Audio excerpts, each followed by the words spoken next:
This is an excerpt from The Revolution's Promise, which is a script comprised of testimonies from Palestinian artists, as well as material available online. This is from the Freedom Theatre, which is based in Jenin in the West Bank. And you can find the script and all the other materials online if you just search for The Revolution's Promise, Freedom Theatre.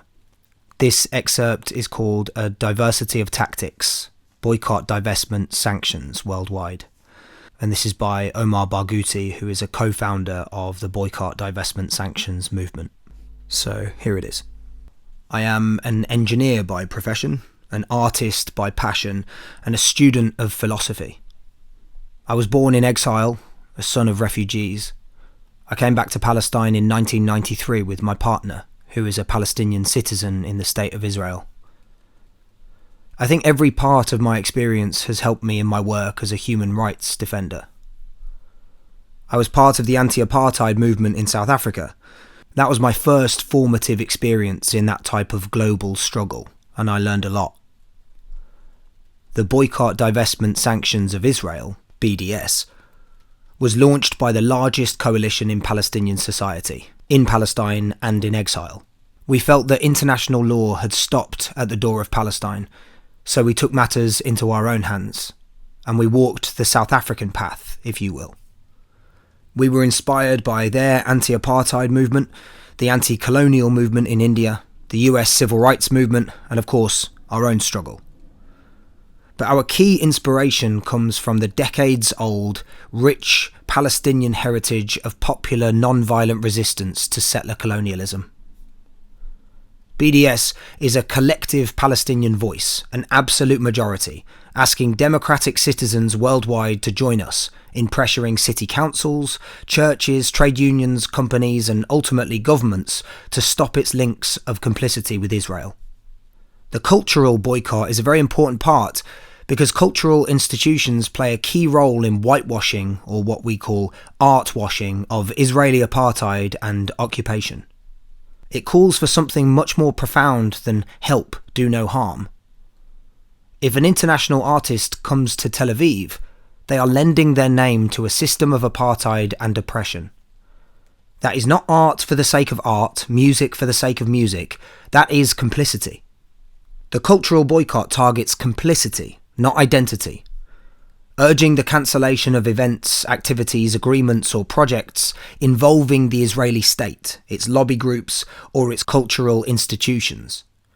To reject funding and sponsorship from the Israeli government. No one is calling for suppressing the rights of Israeli artists. If the UK invites an Israeli filmmaker to show her film with no institutional connection to the State of Israel, the embassy or lobby groups, there is absolutely nothing in the boycott to prevent this. Actually, BDS explicitly calls on Israelis to join us. Israelis who abandoned colonial ideology, policies and dehumanization, who recognise our three basic rights under international law: ending the occupation, ending apartheid, and the right of return for refugees. Since there is nothing Jewish about occupation, apartheid, ethnic cleansing, the siege of Gaza, and all the crimes committed, then there is nothing inherently anti-Jewish in proposing that this is against humanity and campaigning to end it. Of course, there is anti-Semitism that really bugs our minds, and it is growing every day in the West. BDS was very clear from the beginning that we oppose all forms of racism, including anti-Semitism. In fact, we don't see Palestine ever being liberated without an international movement for justice and equality, winning the war for racial, indigenous, gender, economic and environmental justice, making this world better for everyone. In Ferguson, USA, after the first uprising when Michael Brown was killed, the Palestinians were one of the first to apply solidarity, because we understand oppression. Since 2014, Israel started to consider BDS a strategic threat. It is a fact that they have invested hundreds of millions of dollars to fight it, so they clearly do see the impact.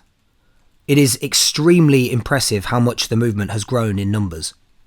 They have started to target me personally, taking steps towards revoking my residency, repressing me with travel bans. The worst was when my late mother was undergoing surgery for cancer in Jordan. I wasn't allowed to leave to be with her. Yes, I am worried for my life. And they use tools that don't show exactly who the culprit is. At a public conference in front of 200 people and the world's cameras, the Israeli Minister of Intelligence threatened me with civil assassination. I'd never heard this term before. Possibly it means an assassination at the hands of civilians. So it hurts on a personal level tremendously. But that is part of the price that all Palestinians pay. Part of our resistance. They are telling us you can't boycott Israel. So what do you want us to do? You don't want us to do armed resistance, and you don't like our non-violent resistance.